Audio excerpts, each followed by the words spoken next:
Vous pouvez vous présenter? Bonjour, moi c'est Julie Artero-Maurice Je suis Joëlle Berlé. et on est toutes les Et toutes deux les deux, vous êtes intéressées praticiennes par en Voilà. psychogénéalogie. la psychogénéalogie. Oui. Alors, Voilà. généalogie, je connais. La psychogénéalogie, je ne connais pas du tout. Est-ce que En tu fait, veux répondre, La Joël? psychogénéalogie, c'est un outil, on va dire un outil qui aide à résoudre pour certaines personnes des problématiques issues de leur lignée familiale. alors, je comprends bien que dans une lignée familiale, il y a des gènes qui se transmettent, il y a des maladies qui peuvent se transmettre, mais le psycho également?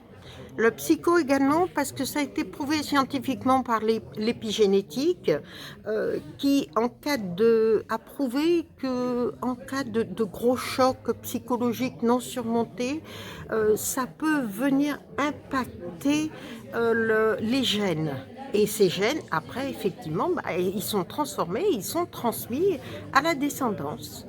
À la descendance. C'est ça. Donc, et à la naissance, ça se passe beaucoup à la naissance, alors aussi peut-être. Pas particulièrement à la naissance, c'est plus que vous allez être amené à vous interroger sur votre place. Et puis, il y a des familles qui traversent des événements vraiment très difficiles, qui peuvent être traumatisants. Et ces événements ne sont pas du tout digérés d'un point de vue des émotions. On parle d'époque où on n'allait pas forcément voir un psy toutes les semaines pour dire ce qui n'allait pas.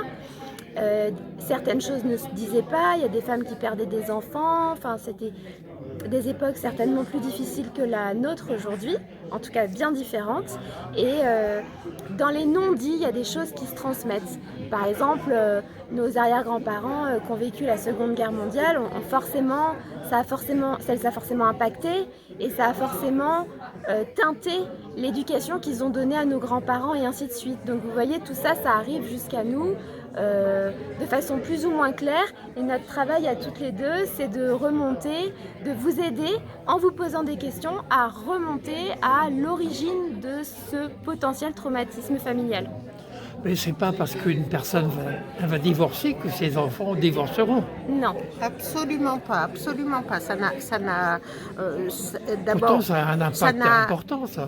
oui, ça a Un un divorce. impact, mais si l'enfant a été bien suivi, bien préparé, où on lui a bien expliqué que papa c'était une chose, maman c'était une chose, et que lui au milieu, c'est pas parce que ses parents divorçaient qu'on ne l'aimerait pas ou qu'on l'aimerait moins, il n'y aura pas de choc psychologique pour l'enfant.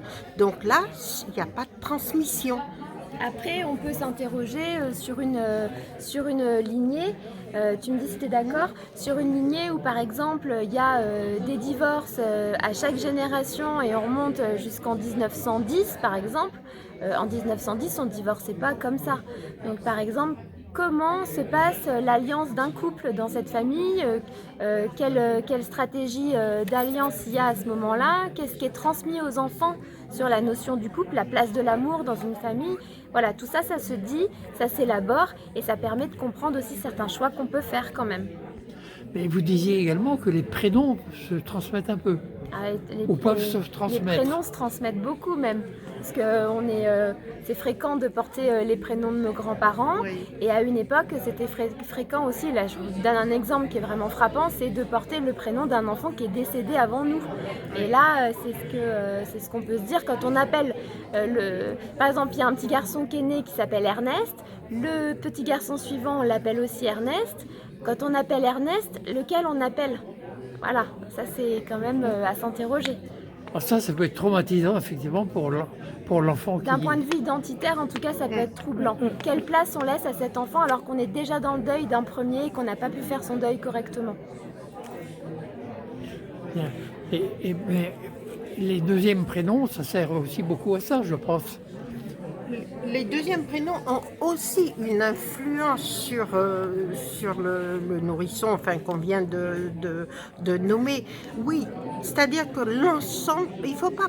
Alors, on peut d'abord, dans un premier temps, étudier par le prénom, le premier, mais le deuxième également a son importance parce qu'il se réfère également à une autre. En général, anciennement, on prenait le prénom du tonton ou de la tatan ou de ci ou de là, mais c'est-à-dire que ce nourrisson, à ce moment-là, endossait les traumatismes du premier prénom éprouvaient aussi du deuxième prénom.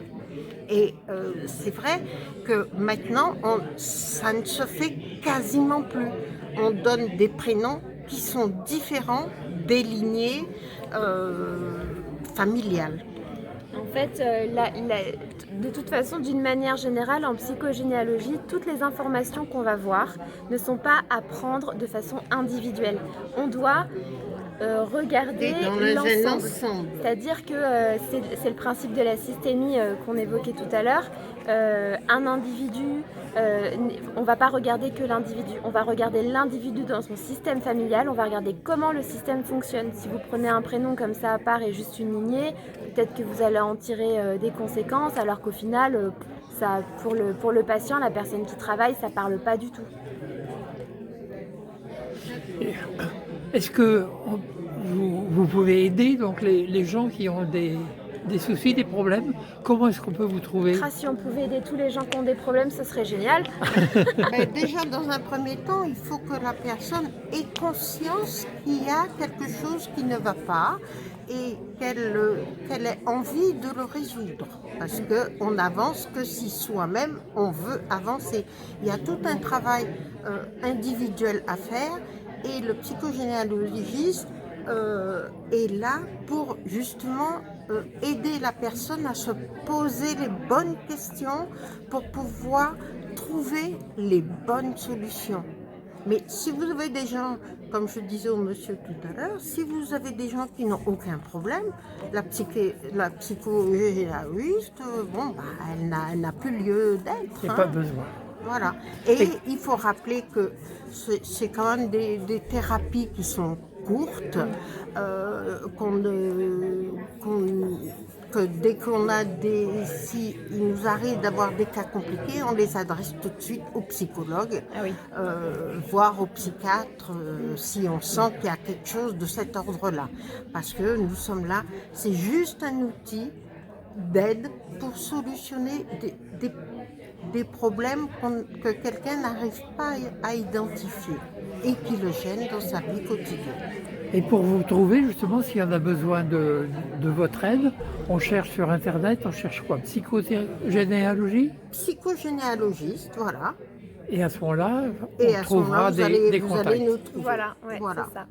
Très bien, merci beaucoup pour tout ça. Merci à vous.